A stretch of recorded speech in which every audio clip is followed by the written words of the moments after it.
है हलाला बोलने की, जो चीज है ही नहीं। ऐसी ऐसी प्रथा चल रही है कि एक रात के लिए किसी औरत को किसी के साथ रहना पड़ता है कि फिर, तो ये तो बिल्कुल ही गलत प्रक्रिया है। ऐसे लोगों को दंड देना चाहिए और बिल्कुल अंबर सैदी, ये जाकिर नाइक अगर एक मंच से खड़े होकर हलाला जैसी प्रक्रिया का हवाला दे सकते हैं अपने करोड़ों जो उनको सुनते हैं इस्लामिक स्कॉलर मान के, एक ऐसी प्रथा जो दीन में है ही नहीं, जो कुरान में लिखी नहीं है, उसका जिक्र कर सकते हैं, और फिर भी महिलाएं उसका विरोध नहीं कर रही हैं, खंडन नहीं कर रही हैं, तो आखिर क्या सही है, क्या समझे हम? देखिए, मैं यही बिना पहले भी कह रही थी कि जब इस तरह के लोग बड़े मंचों से कुरीतियों का या वो सारी चीजें जो महिलाओं का कहीं ना कहीं उनके अधिकारों का हनन करते हैं, उसको जस्टिफाई करने की कोशिश करते हैं। जय हिंद, वंदे मातरम। दोस्तों, अक्सर आपके मन में भी ये सवाल आता होगा, क्योंकि अक्सर टीवी पे देखा है आपने, बहुत सारी चीज़ें देखी हैं, हलाला के बारे में सुना है, हलाला होता क्या है, क्या वाकई में ये है, इसके ऊपर ये पूरा का पूरा डिस्कशन है। और ये कोई इस्लामिक स्कॉलर महिला हैं, ये आई हैं ये बताने कि क्या चीज़ ये है। साथ में जो अंबर जैदी है, वो अक्सर आप उनको देखते रहते हो टीवी डिबेट्स में, वो भी आती हैं। तो इनके बीच में बहुत ही बढ़िया गर्मा गर्म बहस हो रही है, डिस्कशन हो रहा है। क्या इस डिस्कशन से निकल के आता है, वो इस वीडियो में आपको जानने और सीखने को मिलेगा। तो आप भी इस वीडियो को ज़रूर देखिए। वीडियो के एंड में मैं अपने व्यू, अपने विचार ज़रूर बताऊंगा, तो वो ज़रूर सुनिएगा। चैनल को अगर सब्सक्राइब नहीं करा है दोस्तों, तो ज़रूर कर लीजिए। तो वीडियो लगाते हैं स्क्रीन पे और जानते हैं कि ये मोहतरमा क्या कहना चाहती हैं। लेकिन कंज्यूमेशन नहीं करते हैं, फिर जब पता चलता है कि ऐसा नहीं हुआ तो दोबारा किसी और के साथ करवाते हैं और उनको फोर्सफुली कंज्यूमेट करवाई जाती है मैरिज। ये सारी चीजें हो रही है, आपको पता होना चाहिए। आप एक महिला है, एक मुसलमान है, और हमें हमें इन सारी चीजों पे आवाज उठानी चाहिए। मुझे निकाह जब होता है पूरा, जब इंटरकोर्स हो तभी उसे निकाह कहते हैं क्या आपके हिसाब से? यही मैं भी आपसे पूछना चाहती थी मारिया, क्या संबंध बनाए बगैर हलाला का निकाह जायज है? आपने सुना होगा, यही तो आपने सुना होगा कि फोन पर भी निकाह होता है ना, दूल्हा दुल्हन मैं उस वाले निकाह की बात नहीं कर रही जो पहली बार हो रहा है, मैं उस निकाह की बात कर रही हूँ जो हलाला प्रक्रिया के तहत हो रहा है। क्या वो निकाह बिना संबंध के भी निकाह माना जाएगा? अरे फिलहाल जी एक सेकंड, अब सुन लीजिए मैं क्या कह रही हूँ। इसे पूछ लीजिए हमारे जिससे निकाह का मतलब क्या होता है। निकाह का मतलब ही कंज्यूमेशन होता है। आप कहां से आ जाते हो यार, किस तरह की बातें करते हो? शादी विवाह अलग होता है। गलत है आपकी।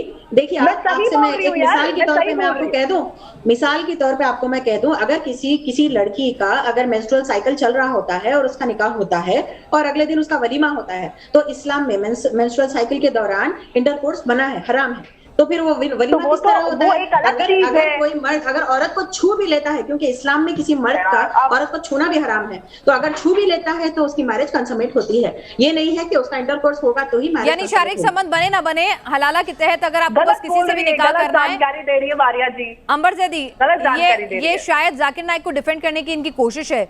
पहले तो ये कह रही थी हलाला जैसी चीज ही नहीं है। पहले मारिया जी आपने कहा हलाला जैसा कोई शब्द ही नहीं है, फिर जब मैंने आपको जाकिर नाइक का उदाहरण दिया तो आपने कहा कि हाँ ठीक है हलाला है। तो आप डिसाइड कर लीजिए हलाला है कि नहीं है। हलाला आपने जिस प्रक्रिया आपको बताई है कि एक रात के लिए किसी के साथ संबंध बनाना है, ये बिल्कुल इस्लाम में नहीं है। नहीं, मैंने कोई प्रक्रिया नहीं बताई, मैंने सवाल पूछा था आपसे। इस्लाम में सोसाइटी की बात हो रही है। आप लोग अगर चाहते हैं कि व्यूअर्स को सही जानकारी हो तो आपको पहले सही जानकारी देनी होगी। मैंने कहा ना, मैंने इसीलिए कहा ना मैम, मैंने आप दोनों को इसीलिए बैठाया है कि मैं सारे सवाल पूछूं जो मेरे जहन में आ रहे हैं एक आम आदमी के तौर पर, और जो जवाब मिले उससे हमारे दर्शक डिसाइड करें कि है क्या सही, क्या है गलत, क्या है। अंबर सही कह रही है कि मारिया सही कह रही है, दर्शक डिसाइड करें। अंबर, आप कह रही हैं हलाला जैसी प्रक्रिया है, एग्जिस्ट करती है। जाकिर नाइक क्या इस्लाम के नाम पर बदनाम कर रहे हैं हलाला जैसी प्रक्रिया को? अगर अपने मंचों से वो बोल रहे हैं तो कहीं ना कहीं वो एक कुरीति को बढ़ावा दे रहे हैं। अंबर, बिल्कुल ऐसे लोग, मैं बताती हूँ कि ना, जब मैंने स्टार्टिंग जब ट्रिपल तलाक पे काम करना शुरू किया था तो महिलाएं बात भी नहीं करती थी। हमें उनसे बात करने में बहुत मुश्किल होती थी क्योंकि वो भरोसा नहीं करती थी। उनकी तरीका है इस्लामिक स्कॉलर के नाम पर जाकिर नाइक क्या झूठ फैला रहे हैं? क्या एक गलत चीज जो इस्लाम में है ही नहीं उसको बढ़ावा दे रहे हैं अपने मंचों पर, जिनके ना जाने कितने फॉलोअर्स हैं? जाकिर नाइक क्या हलाला जैसी प्रक्रिया को अपने मंच से बढ़ावा देकर इस्लाम को बदनाम कर रहे हैं? पता नहीं बढ़ावा देने का मतलब क्या है। क्या वो सबको कह रहे हैं कि आप लोग 3 तलाक दीजिए और फिर वाइफ का हलाला करवाइए? मतलब क्या है बढ़ावा देने का? क्या नहीं, अगर कोई चीज इस्लाम में आपके मुताबिक एग्जिस्ट नहीं करती तो अपने मन से जिक्र क्यों कर रहे हैं उस बात का? ये है बढ़ावा देने का मतलब। आप कह रही हैं कि हलाला जैसी चीज, एक मिनट, अंबर ने कहा कि हलाला जैसी कोई चीज, कंडीशनल मैरिज, हलाला, ये शब्द कुरान में, हदीसों में एग्जिस्ट ही नहीं करता है, और आप भी कह रही हैं कि कुरान में हलाला का जिक्र नहीं है। तो जाकिर नाइक की हिम्मत कैसे हुई, जाकिर नाइक की हिम्मत कैसे हुई कि एक मंच से वो हलाला जैसी प्रक्रिया के बारे में बात कर सके? क्या वो इस्लाम को बदनाम नहीं कर रहे हैं? क्या बतौर महिला आप उनका खंडन नहीं करेंगी कि जब मेरे दीन में इस बात का जिक्र ही नहीं है तो तुम मंच से इस बात का जिक्र करके महिलाओं को दबाने की, एक गलत प्रथा चलाने की कोशिश क्यों कर रहे हो? बिल्कुल, इसका दीन में इसका सोल्यूशन यह है कि अगर वही मर्द से शादी करना है तो किसी और से शादी करके अगर उसके साथ आप जिंदगी गुजारिए, क्योंकि आपके पास फर्स्ट हस्बैंड के पास जाने का ऑप्शन नहीं होता है 3 तलाक के बाद। लेकिन भी अगर ऐसे कोई सर्कमस्टेंसेस हुए कि उन मारे आप सवाल समझ नहीं रही है, हमारे तबस्सुम या समझना नहीं चाह रही है। मैंने आपसे कहा को डिपेंड कर रही है, आप जाकिर नाइक को डिफेंड कर रही हैं। आपने खुद कहा कि हलाला और कंडीशनल मैरिज जैसी चीजें कुरान में एग्जिस्ट नहीं करती, तो आप क्यों नहीं मानती कि जाकिर नाइक झूठ बोल रहे हैं? क्यों मैं देखिए क्यों मानूं मैं जाकिर नाइक झूठ बोल रहा है? अच्छा आप बताइए। नहीं, मैं आपसे पूछ रही हूँ कि हलाला, एक मिनट फिर से शुरू करते हैं। मारे तबस्सुम, क्या इस्लाम में हलाला नाम का शब्द क्या कुरान में एग्जिस्ट करता है? आपने कहा नहीं करता। मैंने सही समझा? ये नहीं करता। नहीं करता। मैंने सही समझा कि जब मैंने आपसे पूछा कि क्या कंडीशनल मैरिज जैसी कोई चीज इस्लाम में एग्जिस्ट करती है? नहीं करती। नहीं, मैं सही हूं यहां तक? फिर सुनिए मैम, फिर with all due respect, Zakir Naik अपने मंच से, आप खुद देख लीजिएगा, जाकिर नाइक ऑन ट्रिपल तलाक, अपने मंच से वो आखिर ये कैसे बोल सकते हैं, कैसे कह सकते हैं कि अगर एक बीवी के साथ आपने 3 बार तलाक दिया एक महीने के अंतराल पर, तो उसे हलाला करना होगा। अब आप बताइए, जब आप कह रही हैं हलाला नाम की चीज कुरान में नहीं है, अंबर जैदी कह रही हैं कुरान में नहीं है, आप दोनों महिलाएं हैं, रोजेदार हैं, आप 5 वक्त नमाजी हैं, आप बेहतर इस्लाम को जानती हैं, महिलाओं के लिए काम कर रही हैं, तो एक शख्स एक मंच से, जिसको ना जाने लाखों करोड़ों लोग सुनते हैं, मानते हैं इस्लामिक स्कॉलर के रूप में, वो महिलाओं के रिग्रेशन की बात क्यों कर रहा है? वो महिलाओं के लिए एक ऐसी कुप्रथा क्यों लगा रहा है जिसका कुरान में जिक्र नहीं है? जाकिर नाइक गलत इस्लाम क्यों पढ़ा रहे हैं? वो तो देखिए, नहीं वो तो उस महिला को वो ऑप्शन दे रहे हैं ना कि अगर ऐसा हुआ कि किसी से 3 बार अरे जब कुरान ने ऑप्शन नहीं दी तो जाकिर नाइक कौन होते हैं ऑप्शन देने वाले? मैं ये समझना चाहती हूँ, क्योंकि मुझे जितना पता है कि कुरान ही सबसे ऊपर है। विमेन राइट्स के ऊपर या इस्लाम में विमेन राइट्स के ऊपर है या जाकिर नाइक है इस टॉपिक का मुद्दा? आप ये बता दीजिए मुझे। आप क्यों जाकिर नाइक, जो इंडिया में है भी नहीं है, आप उनके पीछे पड़े हैं? जाकिर नाइक के अलावा कोई आपको मिला नहीं क्या?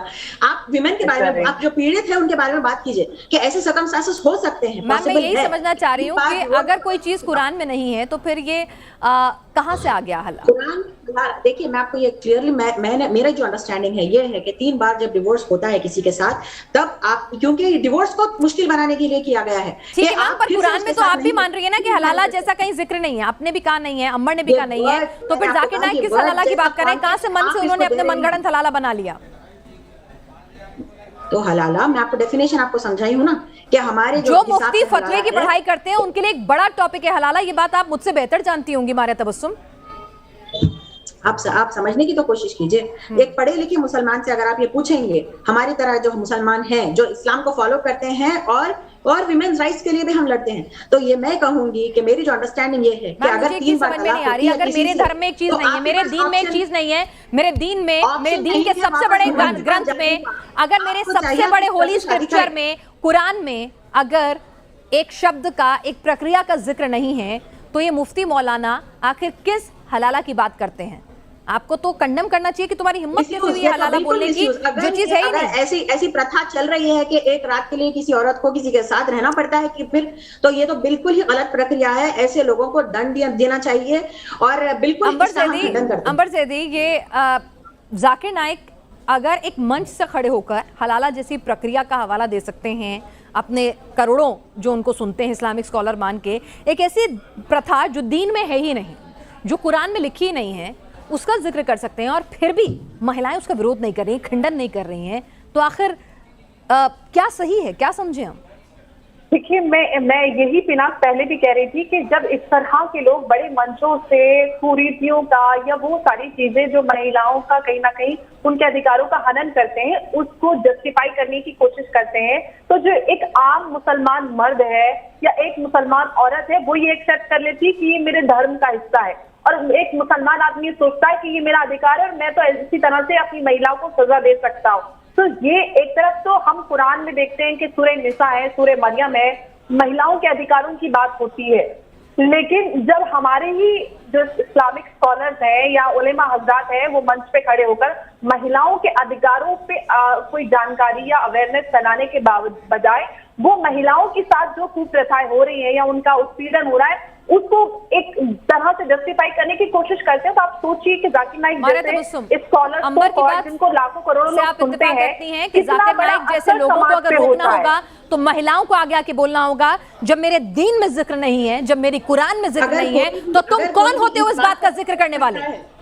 अगर कोई इस तरह की निकाह को प्रमोट करता है जो कॉन्ट्रैक्ट बेसिस है, जो एक्चुअल निकाह नहीं तो है, क्या आप जाकिर नाइक के इस बयान का खंडन करती हैं, निंदा करती हैं? अगर इस तरह के निकाह को कोई प्रमोट करे, चाहे जाकिर नाइक हो चाहे कोई भी हो, तो वो उसके हम बिल्कुल खिलाफ हैं, बिल्कुल विरुद्ध हैं। क्या जाकिर नाइक अगर ये कहते हैं कि हाँ एक रात के लिए कॉन्ट्रैक्ट मैरिज करो तो वो बिल्कुल गलत है।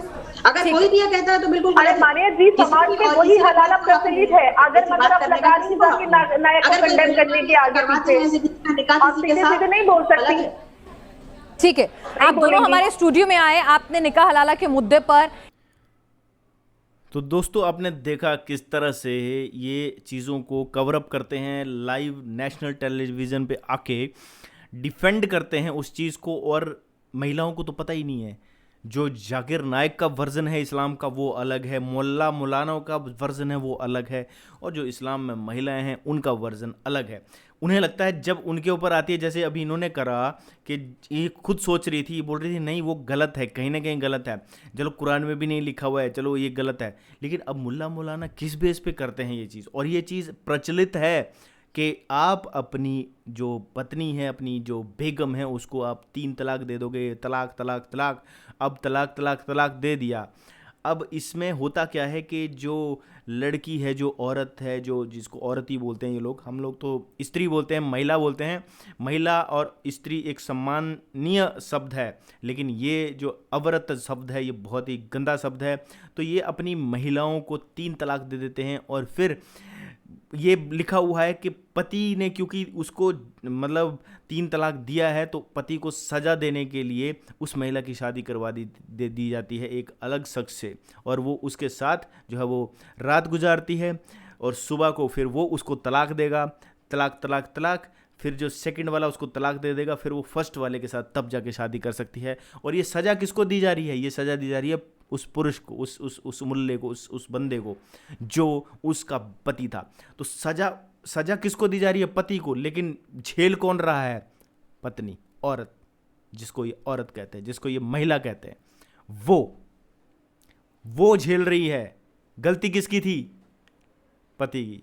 झेल कौन रहा है? पत्नी। वाह जी वाह। मैं तो ये कहता हूँ इससे उल्टा हो जाना चाहिए। पति ने अगर 3 तलाक दिया है ना, तो पति का हलाला कराओ, तब जाके ये चीज़ हम जस्टिफाई करेंगे कि नहीं भाई जिसने गलती करी है उसी को सज़ा मिले। क्यों लेडीज़ को क्यों सफ़र करना पड़ता है? गलती करता है कोई और तो सज़ा, अच्छा सज़ा भी कैसी दी है भाई साहब, वाह वाह वाह, क्या मज़ेदार सज़ा है। मतलब सज़ा देने वाले के दिमाग में उस बंदे को जलाना है, तो उसकी जो औरत है उसकी दूसरे से शादी करने के, तो वो जल जाएगा कि मेरी औरत की दूसरे। अरे उसे कोई फ़र्क ही नहीं पड़ रहा भाई। अगर उसे फ़र्क पड़ना होता तो वो तलाक ही क्यों देता? उसे फ़र्क पड़ना होता तो तलाक ही क्यों देता? वो तो उसको सज़ा दे रहा है, उस औरत को, उस महिला को, उस स्त्री को। वो तो उसको सज़ा है ना कि अगर तूने मेरे साथ लड़ाई करी तो मैं तेरे को तलाक दे दूंगा, फिर तेरे को तीसरे आदमी के साथ सोना पड़ेगा। वो सज़ा तो उसको मिल रही है। एक्चुअल में देखा जाए, क्या दिमाग लगाया है किसी ने, क्या दिमाग लगाया है कि हमारे ऊपर कुछ नहीं होगा, सज़ा इसको मिलेगी। वाह वाह। और दोबारा शादी करनी है तो फिर जो है वो ये चीज़ें करोगे, वो मुल्ला मौलवी आ जाते हैं, भैया हलाला करो। क्या बात है यार। और कैसे जस्टिफिकेशन ये करते हैं। दोस्तों ये सारा वीडियो था, आपको कुछ तो समझ में आया होगा। मुझे भी यही चीज़ें समझ में आई हैं जो मैंने देखी हैं। हो सकता है मैं गलत हूँ, और आप अपने जो राय कमेंट जो है ज़रूर बताइए। अपनी सजेशन ज़रूर बताइए और कमेंट बॉक्स को भर दीजिए और वीडियो को ज़रूर शेयर कीजिए। अगर किसी का काम आ सकते ही यह जानकारी, जिसको हलाला के बारे में नहीं पता है वो शायद कुछ ना कुछ यहाँ से जान के ही जाएगा। तो इसी के साथ दोस्तों वीडियो समाप्त करता हूँ, मिलूंगा नेक्स्ट वीडियो में। तब तक के लिए दोस्तों जय हिंद, वंदे मातरम।